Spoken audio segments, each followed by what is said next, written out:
Hey guys, it's Jag here from Jag Aquatics and welcome back to my YouTube channel. Today I'm starting a new series on discussing various plants and their requirement in our hobby and also showcasing them. And our first plant is Rotala Ramosior Florida, one of the most beautiful and relatively rare plant in the hobby. So without any further delays, let's jump into the video and start discussing this plant. So this video is divided into following section. First, we will go through a bit of introduction about this plant, where it originates from, and then we will go through the setup of my tank where I'm growing this plant. After that, we'll dive into the various requirements to successfully grow it and get the beautiful coloration. After that, we will go through how we can propagate it and multiply this plant, and then where we can buy this plant in Australia. I'm not sure about other countries, but in Australia, there are various Facebook groups where we can buy it. After that, we will go through a footage for a few minutes where I can showcase how it's growing right now in my aquarium. Rotala Ramosior Florida is one of the most beautiful plants that I have seen till date. And as the name suggests, it's from Florida, USA. Now, why it is so attractive? It is because of its attractive purple leaves and green stem. The main thing is those purple leaves that they just stand out if you compare it with any other plant. But these purple leaves and striking color can only be possible if they are grown in right condition. Now, what is right condition we will discuss in coming slides, but the main thing that you need is a really good lighting and also good fertilization. Now, plus obviously you need a high CO2 also in your aquarium. It can grow in a medium to low light conditions and in very lean fertilizers also, but you will never be able to get these colors. It will grow more greenish and it will rot also pretty quick. Overall, it's a really slow growing plant and it's perfect for the mid-ground position. I know people have used it in the background or in the foreground. So I would like to know what position you guys used it in your aquarium and how you find its overall growth pattern. In Australia, this plant is available, but it's still quite rare. I have seen few guys on my Facebook group or on other Facebook groups, they are selling it, but it's still, I would say, quite rare in Australia. So next we will go through my setup where I'm growing this plant successfully. The tank that I am using is Waterbox Aquarium, 45 centimeter cube. Substrate, I'm using Neosoil. Neosoil is quite new in Australia, but I'm getting really nice results with Neosoil. Lighting, I'm using Chihiro's Vivid 130 watt and really love this light. And I have a complete video on Neosoil and Chihiro's Vivid light that I have published on my YouTube channel. I will add the link in the description if you guys want to have a look at that. Filtration, I am using Tidal hang-on filter. They're pretty good filters because we can add a lot of media in these hang-on filters, and also it's really easy to maintain this filter. CO2, I'm using pressurized CO2 running at 3 bubbles per second, little bit higher CO2 rate I'm using on this tank because of this plant. Fertilizers, I'm using Jag Aquatics Complete Pro, adding 4 times a week. Again, a little bit higher on the fertilizers on this tank because this tank doesn't have any livestock, and also I'm doing 20 to 30% water change every week. The water that I'm using is my tap water. I'm not using RO water, especially again for this plant. I want GH a little bit higher, so my tap water where I'm living in Australia is perfectly fine to grow this plant. So let's go through the different requirements of this plant. So first is lighting. So overall this plant is really high demanding plant and it requires high level of lighting, CO2 and good fertilization to achieve the striking purple coloration. Now it can grow in a low light, but you will see soon that the color will be very greenish. So leaves will be very green in color and also eventually plant will start rotting. In my tank, I'm growing this plant under 130 watt of Chihiro's Vivid light, and it's hanging 40 centimeter above the water column.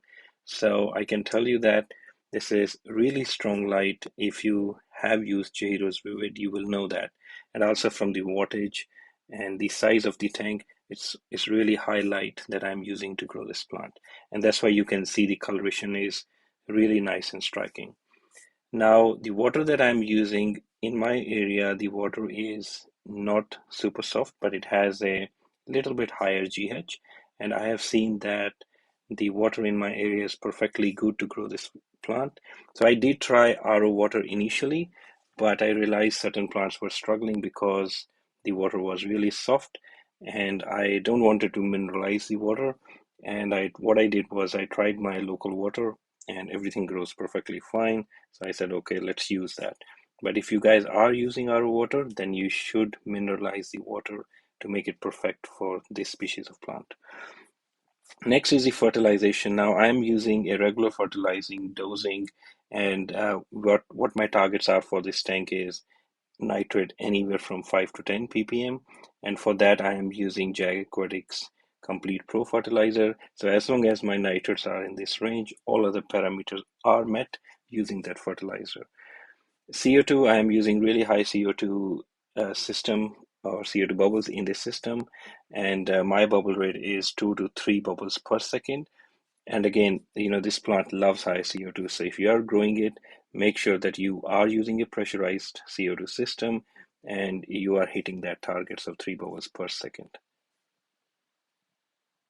So propagation and trimming of this plant is super easy. So how I propagate is just like any other stem plant, cut the top part of the shoot and replant it. So I normally cut it at 2/3 of the length of the plant and then replant it. So once you cut it, you will find that after a few days, you will get multiple shoots from the point where you cut the plant. And also it naturally divides also. So once the plant very close to the surface of the water, at the top surface of the water, it will start to multiply to or split into multiple shoots. So it's overall very easy to propagate this plant. It's just slow growing, but the propagation is quite easy. So next is where we can buy this plant. I know it's quite rare in Australia and even all over the world. It's still considered a rare plant. But in Australia, I have seen a few of the hobbyists are growing this plant. And the easiest place to buy this plant is from Australian Jag Aquatics Plant Auction and Sales Group. I have added the link below in the description. You can join that group, and there a lot of people are selling, or a lot of fellow hobbyists are selling this plant at quite a reasonable price. It's from $3 to $5 per stem. And I know some of you guys might find that price a little expensive, but it's still quite cheap. And I know when I got this plant for the first time, it was quite expensive, around $15 to $20 per stem. But nowadays, average price is around $3 to $5 per stem. I really hope that you guys enjoyed this video and you guys got all the tips and the requirements to grow this plant super healthy and in perfect condition. I'm really enjoying this plant nowadays because it's at its full glory and tank is all settled. Everything is nice and clean. So once you achieve this result, I am pretty sure you will be loving your tank even more.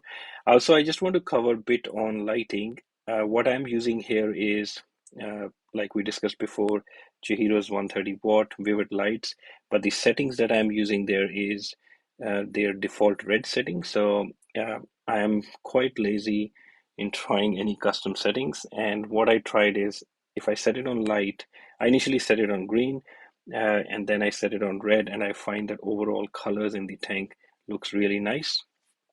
They don't look oversaturated, they look perfectly on spot. And same thing I experienced with weak echo lights too. If you set it on a red spectrum from them, they also look pretty good. So if you guys use weak aqua or Chihiros, I would really recommend try the red settings. And if that doesn't work, then you can use customized setting. Now I have seen a lot of pictures on the web or where people are using super saturated, red coloration.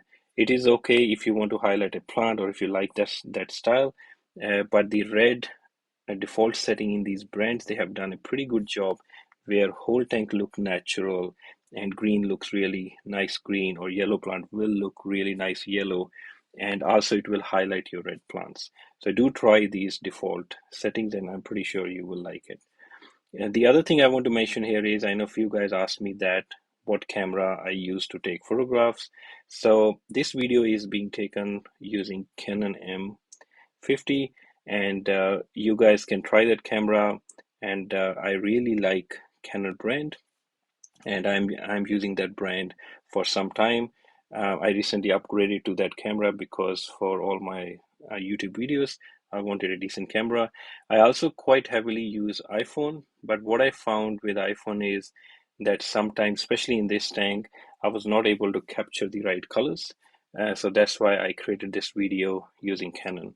And if you guys use any other camera like Sony or Nikon, do mention in the comment and share your experience that which are other cameras that really do a good job also. I know a lot of people are switching to Sony. I am thinking about it, but haven't decided yet. And I really hope, guys, you enjoyed it. And the next part, I have few minutes of footage of this tank with all close-up videos of this plant with a nice light music. So hopefully you guys will enjoy it. And other than that, I will say bye for now, and I will see you guys in the next video with the next beautiful plant. Thanks for joining me today, and catch you guys later. Take care. Bye.